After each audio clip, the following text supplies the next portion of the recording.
Et bonjour à tous, aujourd'hui on se retrouve pour une nouvelle vidéo sous ce magnifique soleil bleu. Ça fait du bien vraiment d'avoir un peu de soleil. Aujourd'hui, dans un premier temps, on va faire un SMIC carotte. Pourquoi je fais un SMIC carotte maintenant? Tout simplement parce que là il fait beau. Toute la semaine ils annoncent minimum 7 degrés, maximum 18. Donc c'est à dire que la terre va être au-dessus de 10 degrés de manière générale. C'est ce qu'il faut pour faire germer les carottes. Vu qu'on est début mars, le sol est encore bien humide. La grosse difficulté des carottes, surtout vers le mois de juin et le mois de mai, c'est de garder la terre humide. Parce que c'est ça qui fait que les carottes que les carottes puissent germer. Et donc là, ce qu'on va faire, je vais procéder à du SMIC carotte. Alors là, je vais pas m'embêter. On va faire grosso modo, hop, des petites lignes, hein.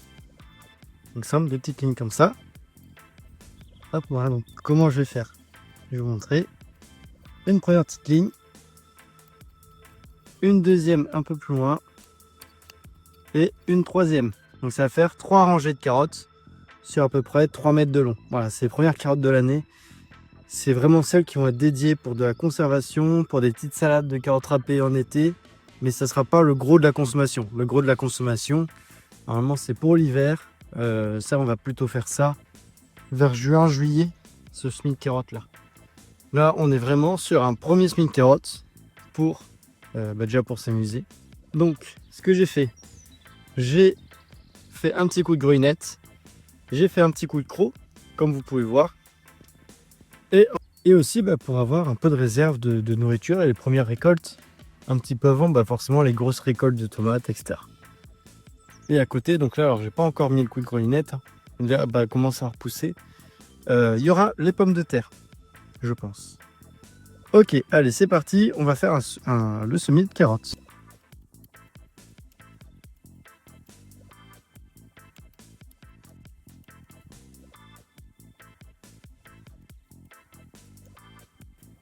Ok, donc pour le semis de carottes, c'est un mélange de plusieurs variétés de carottes.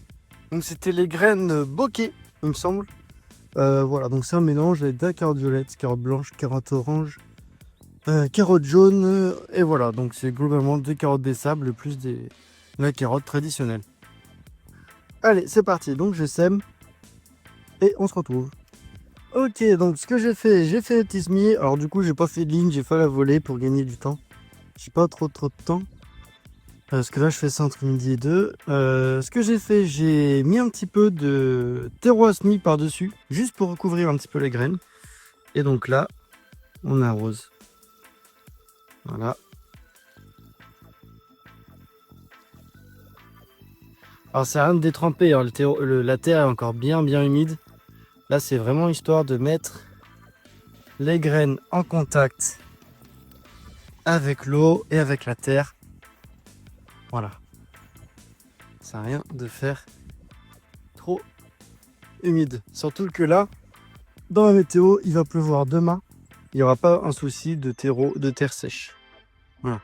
Le plus gros souci qu'on va avoir, ce sera les limaces. Donc ça, c'est à surveiller. Voilà. C'est le gros souci de façon au printemps, ce sont les limaces. Allez, donc on se retrouve pour faire des nouveaux semis. Ok, donc là, vous pouvez voir ce que j'ai fait. J'ai fait un petit sillon. Voilà, donc ça, c'est les petits pois que j'avais semés en janvier. On est sur du petit pois lisse, c'est des graines maison. Et là, des graines de petits pois ridés. Donc c'est du merveille de Calvédon. Hop. Donc j'ai fait un petit sillon. On mouille. Et ensuite, je mets un petit peu de terreau par-dessus. Très léger, hein, ça sert à rien. Vous voyez, on arrose. Et voilà. Et donc ça, sur toute la ligne. Alors, j'ai pas assez de petits pois pour faire les 2 rangées. Je vais faire une rangée et demie, je pense. Donc voilà. De toute façon, après, les petits pois d'ici vont faire de l'ombre, grosso modo, à ceux-ci. Donc, je sais pas encore ce que je vais faire sur la rangée d'à côté. Mais voilà. Donc là, c'est parti pour les petits pois ridés. Et on se retrouve pour des nouveaux semis. Regardez-moi ces épinards qui commencent à plutôt bien grandir. C'est cool, on va bientôt pouvoir manger un peu d'épinards. Il va falloir que je désherbe encore un petit peu, hein. Hop. C'est vrai que mine de rien, Là, c'est le moment où ça pousse le plus. Ce qui fait super doux. Hop. Tac.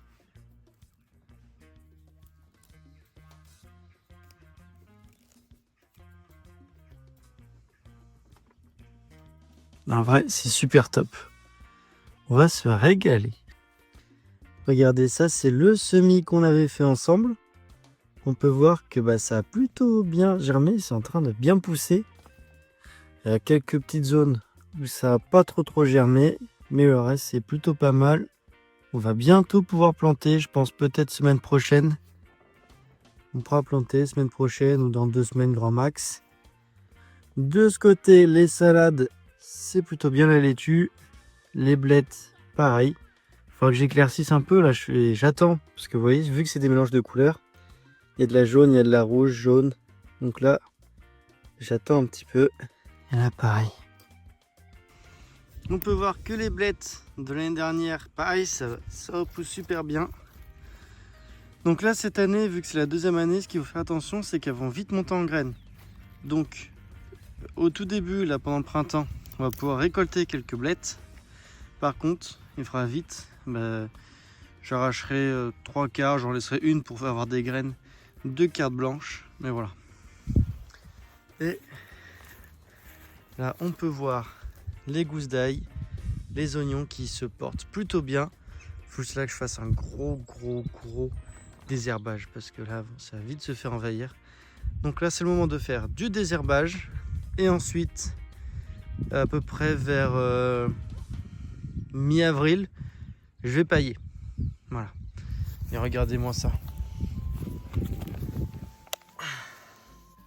T'as vu la taille du plant d'oignon? D'ail. Je crois que c'est de l'oignon. Je sais plus. Non, ça c'est de l'ail. Et là on a de l'oignon. Ou l'inverse, je sais plus. Car regardez-moi ça. L'impression que c'est un poireau. Ah pareil. Des beaux pieds. Ça a été planté pendant le mois d'octobre. Donc j'ai commencé ma petite plaque de motte. Donc vous voyez, j'ai acheté une petite plaque comme ça à Action pour 2 €. C'est vraiment pas cher. 2 € ou 1 €, je sais même plus. Honnêtement. Quoi qu'il en soit, ça m'a permis de faire 5 rangées de 5 mottes. Donc toujours de la mini motte. Avec ce petit presse-motte qui est vraiment super bien. Je vous le mettrai dans la description. Vraiment, c'est génial. Je ne l'avais pas avant. C'est la première année que je l'ai et honnêtement, c'est top quoi. Regardez le gain de temps que j'ai là. Si j'aurais dû faire ça, déjà, il m'aurait fallu 25 godets. Vous voyez, x2, ça m'aurait fait 50 godets. 50 godets en plastique, ça aurait été pénible, long à faire. Là, j'ai fait ça en quoi? 2 minutes. C'est vraiment génial. J'aurais juste arrosé ici. Puis c'est top quoi. C'est vraiment génial. Donc là, on va faire les semis de tomates. Alors pour les tomates, qu'est-ce que j'ai? On va en avoir plein. Vous allez voir, cette année, ça va être la folie des tomates. Alors je prends mes paquets de tomates. Donc tout d'abord, tomates noires de Crimée. Ensuite, un mélange de graines. C'est des grosses tomates. C'est la grosse variété. C'est de chez Coco Pays. Et en fait, c'est un mélange avec plein de variétés de tomates. Alors, donc ça va être génial. On va pouvoir découvrir plein de variétés. Je crois qu'il y en a 5 ou 6 dedans. Ensuite, tomate marmande. Tomate tigrée. Donc là, c'est de la tomate rouge, tigrée jaune. J'ai de la tomate cerise. Donc ça, c'est de la tomate de Lidl, mais où j'ai refait mes graines. On verra plus tard comment faire des graines de tomates. La Money Maker, pareil, c'est des graines maison. Et je pense qu'on est plutôt bon. Sachant que les tomates marmandes aussi, ce sont des graines maison. Donc tout d'abord, on va faire une première rangée. Hop, à droite. de tomates cerises. Alors, vous voyez, alors j'ai fait deux tests de graines. Donc là, c'est la première fois que je faisais.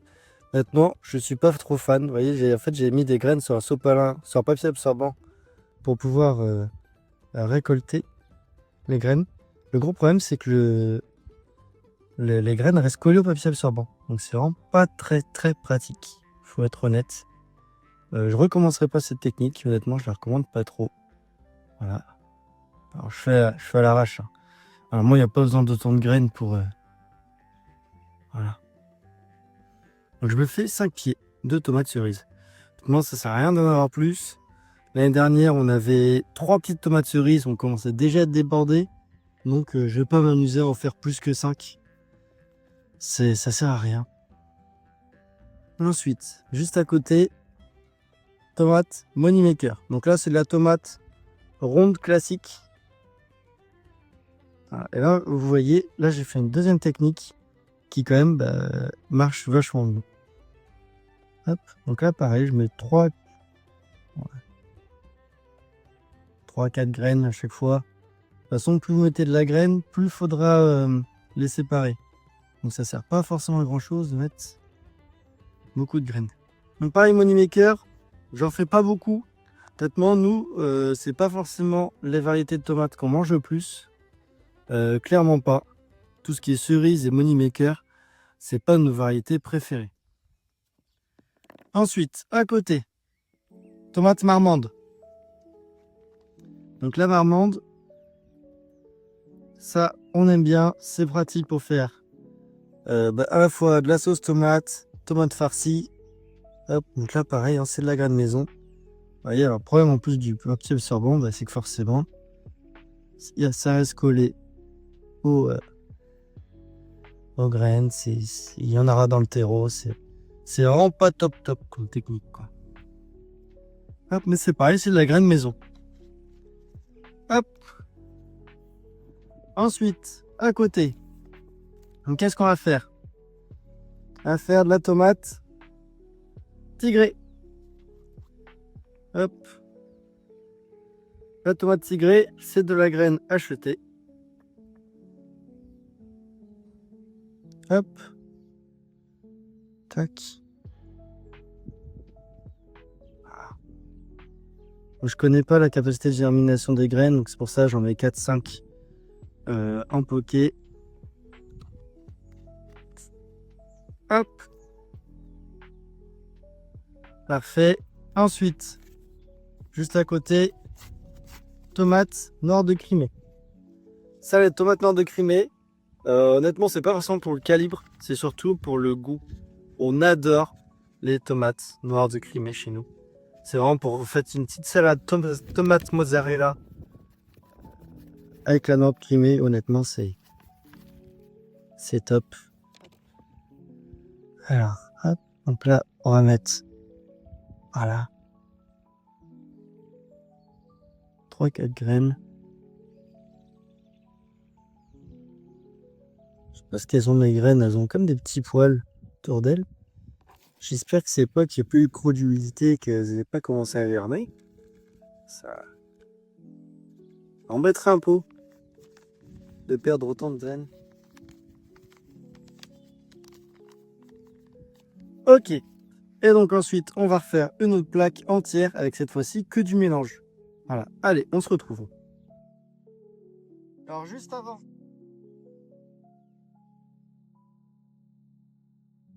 Ce que on a oublié de faire. On prend sur le visiteur et on asperge tranquillement les graines. Voilà.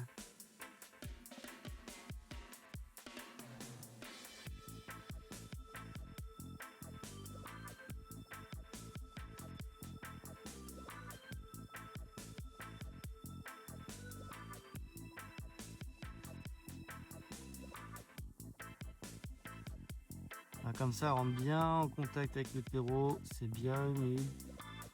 Voilà. Ok. Et ensuite, ce qu'on fait, un petit peu de terreau. Et on met par-dessus. Hop là.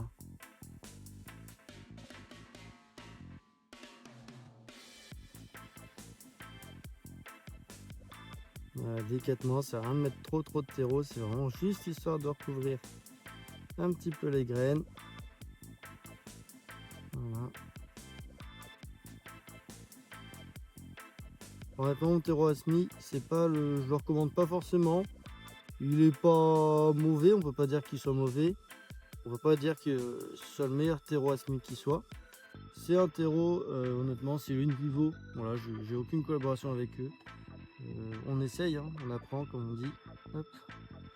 Je sais que certains l'apprécient pas forcément, je sais que d'autres l'apprécient.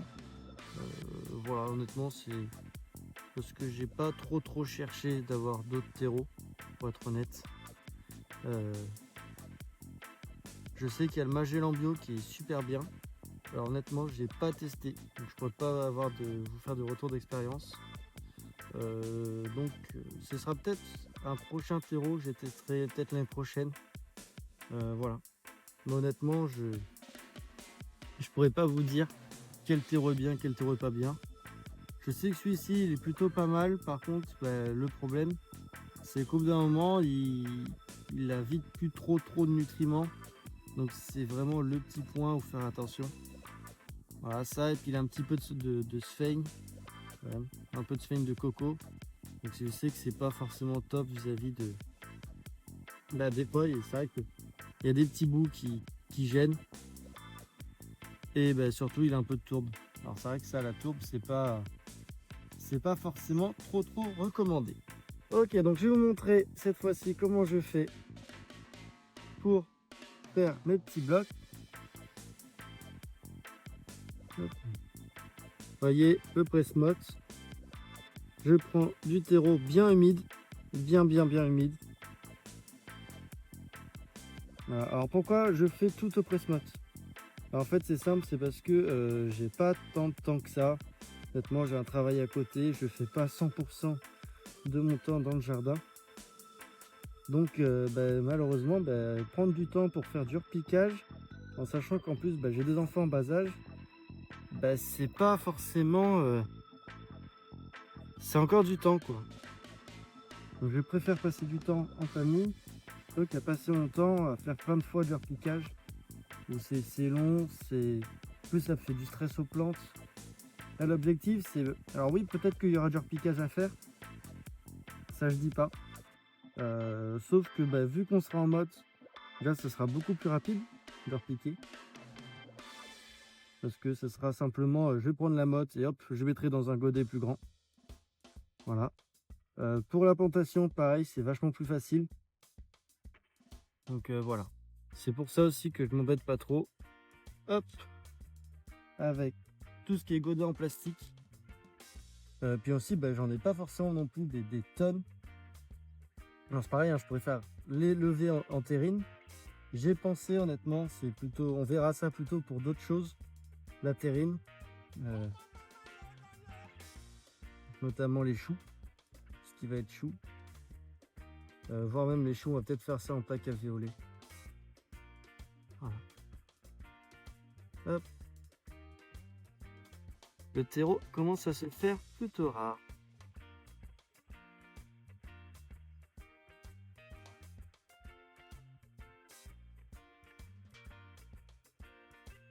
Hop. Donc c'est vrai que le problème quand même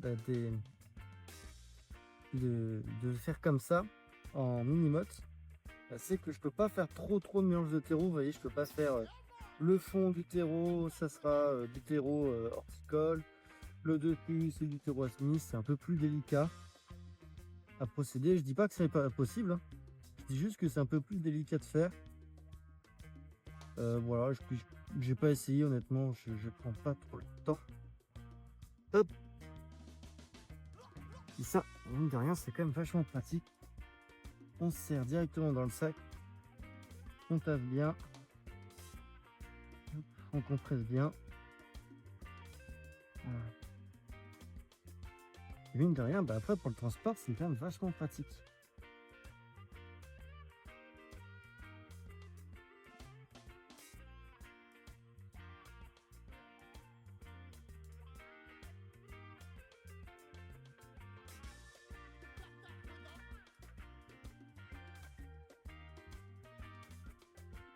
Tac. Donc j'aurai probablement trop de plants de tomates. C'est fort possible. Maintenant, je compte qu'il y a forcément de la perte. Ça, c'est fort possible. Entre la fonte des semis, un accident, les graines qui germent pas. C'est vite possible. Je vous montrerai ce qu'on avait fait la dernière fois pour les aubergines et les poivrons. Par exemple, on pourra voir que malheureusement, tout n'a pas germé. J'ai pas toutes les mottes qui sont occupées. Donc c'est pas grave, hein. Ce sont des choses qui arrivent. Mais bon, faut quand même le prendre en compte. Donc c'est pour ça, moi j'ai compté de faire à peu près 35 plants de tomates. Donc là, j'en ai 50. Donc c'est simple, vous faites le calcul.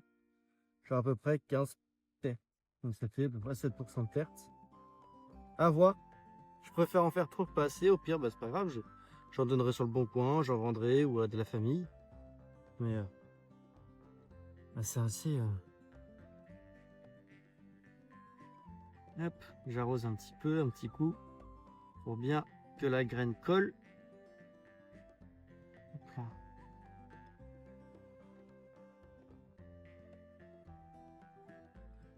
Et donc c'est parti. Le petit mélange de tomates. Hop. Là c'est pareil, je vais mettre... J'essaie d'être un peu plus économe. 2 graines par petite motte.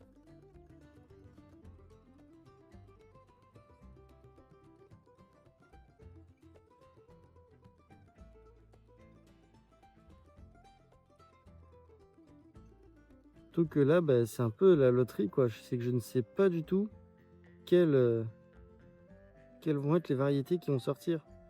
Donc ça se trouve, je vais avoir... je mets les mêmes, ça se trouve, j'ai pas du tout les mêmes. C'est un peu un mélange, un mystère. J'espère au moins juste que j'aurai une variété de chaque. Comme ça permettra de sélectionner et d'avoir à chaque fois mes graines. Ou là, cette fois-ci, je ferai une sélection. Ça va être là le but, hein. Clairement, l'objectif, ce n'est pas de racheter tous les ans ce sachet de graines et que ce soit la loterie tous les ans. C'est surtout de faire des tests, d'avoir directement plein de variétés. Comme ça, je sais quelles sont les graines, quelles sont les variétés qui m'intéressent, quelles sont les variétés qui ne m'intéressent pas. Hop.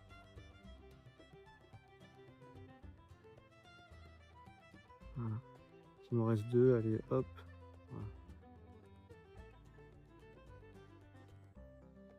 Voilà. Hop. Allez.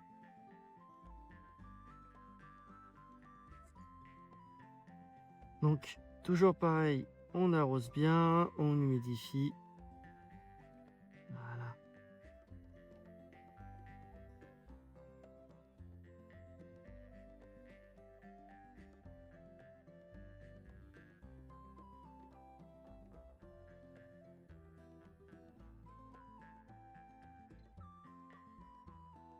Je sais pas si ça change qui. Oh là.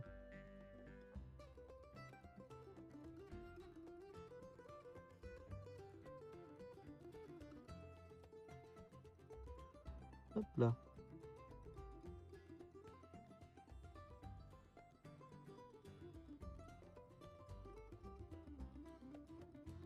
Ok. Et donc ensuite, hop, on recouvre le petit trou.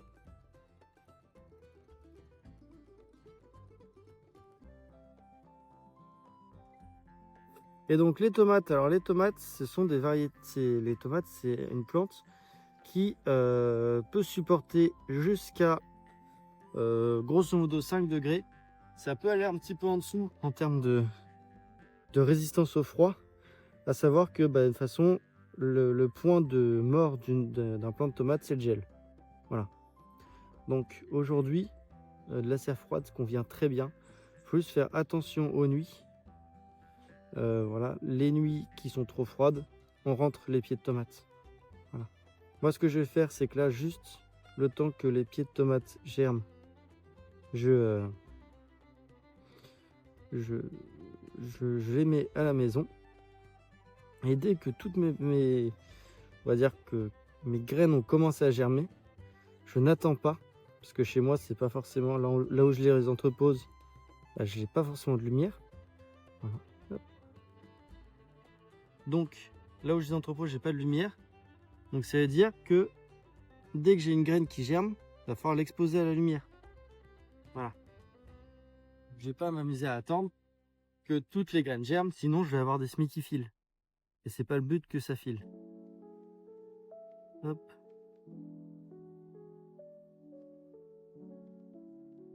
Il faudra que je remette un peu d'eau.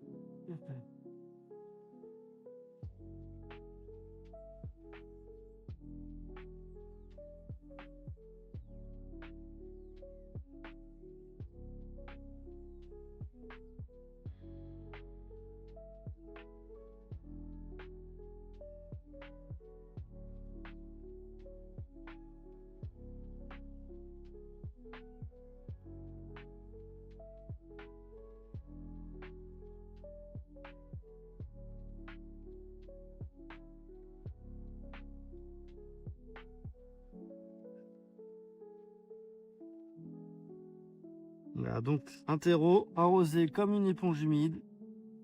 Voilà, ça sert à rien de le faire détremper. Voilà, là c'est parfait. Donc ensuite, on prend la petite plaque alvéolée, hop. Et là c'est pareil, hop là. On prend le terreau, hop, on remplit bien. Voilà.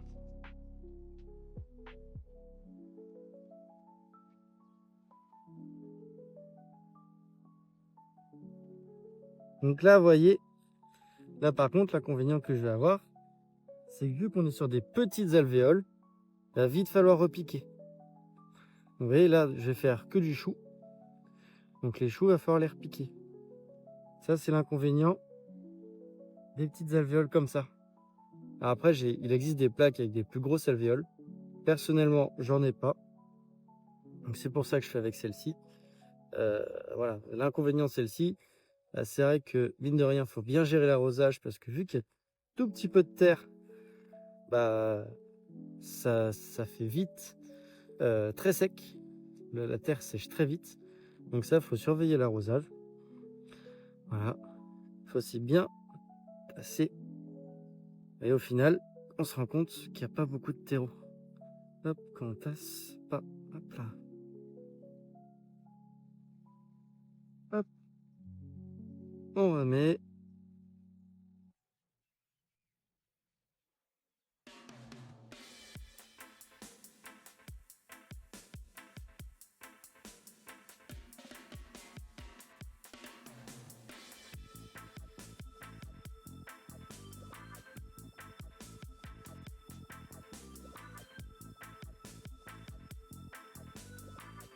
Voilà. Hop, on retasse bien. On fait un petit trou. Hop là. Là, on humidifie. Là, j'aime bien humidifier avant. Voilà. Chou de Milan. Chou romanesco. On va faire tous les choux. Donc c'est parti. Hop, donc on commence par le romanesco.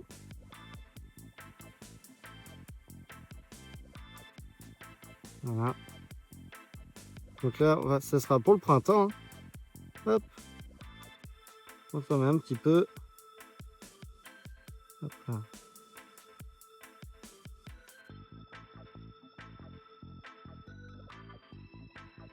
Deux, 3 graines par alvéole, ça suffit.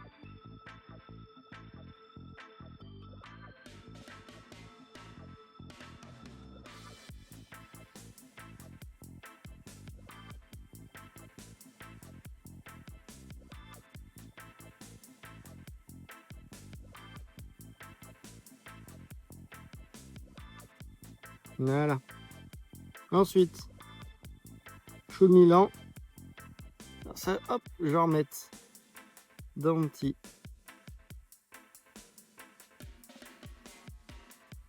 Hop là.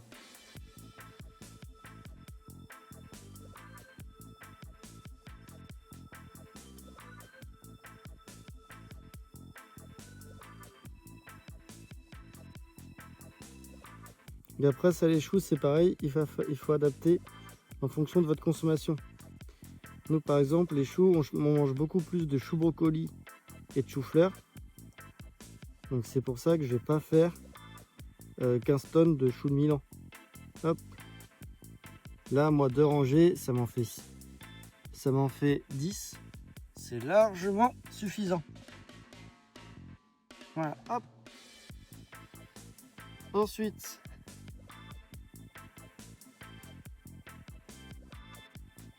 chou rouge.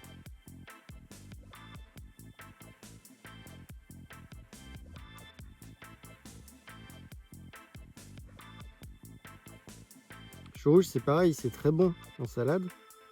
Après, honnêtement, je sens que ça nous suffit quoi pour l'été.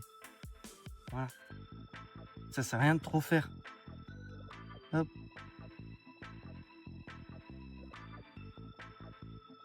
Tandis que tout ce qui va être brocoli, chou-fleur, vous voyez, je vais en avoir 3. Donc, je vais faire 20 plants de brocoli.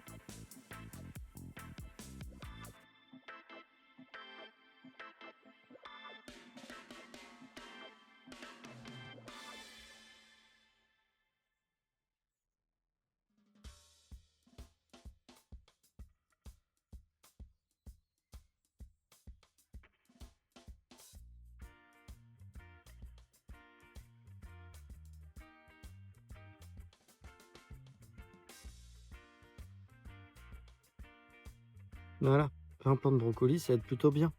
Ça va faire l'été, ça fait un complément. Parce que bon, les tomates, etc., c'est très bien.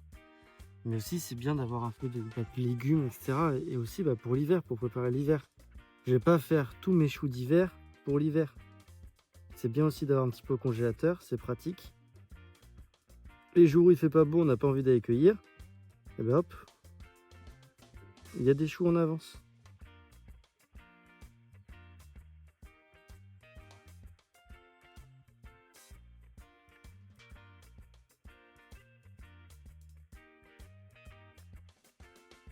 Voilà.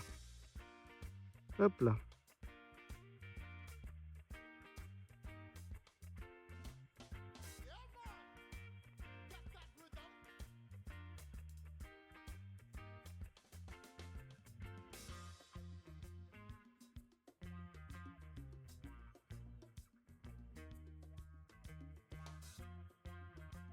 On sera pareil, hop, un petit peu, simplement pour légèrement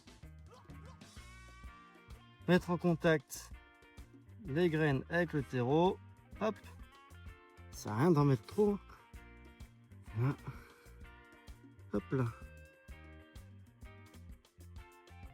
un tout petit peu de terreau, pareil, ça sert à rien de mettre trop profondément.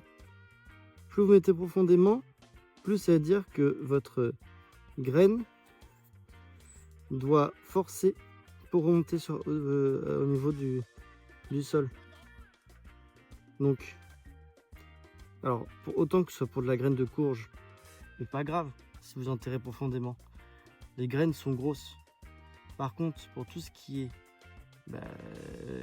chou, où les graines sont plutôt très petites, hein, comme j'ai dit, honnêtement, vous mettez à peine un tout petit film de terreau, c'est largement suffisant. Voilà. Parce qu'après la plante, c'est-à-dire qu'elle doit déjà forcer pour pousser et avoir et sortir de terre. Après, elle y arrivera, hein, c'est pas... Voilà, la nature est quand même plutôt bien faite. Mais faut pas l'enfoncer trop loin non plus, quoi. Ou abuser sur le terreau.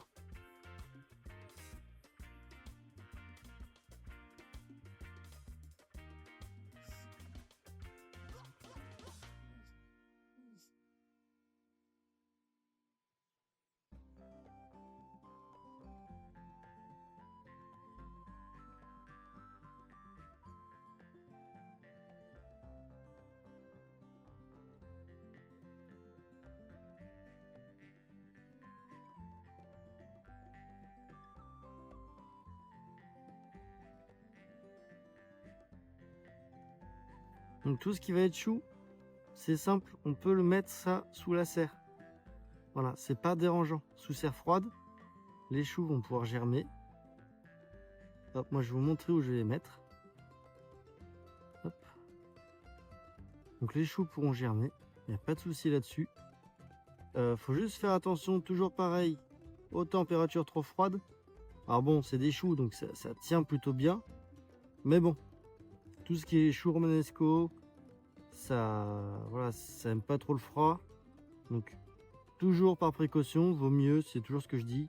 Si jamais il fait trop froid, ça coûte rien. Allez, ça va prendre 5 minutes de mettre vos plants directement sous un abri. Donc abri type maison hein, ou garage. Un garage, ça va très bien. Aujourd'hui, on est en mars. Il ne va jamais faire 0 dans votre garage. Alors, c'est qu'il y a un grand trou dedans, quoi. Donc voilà. Allez hop.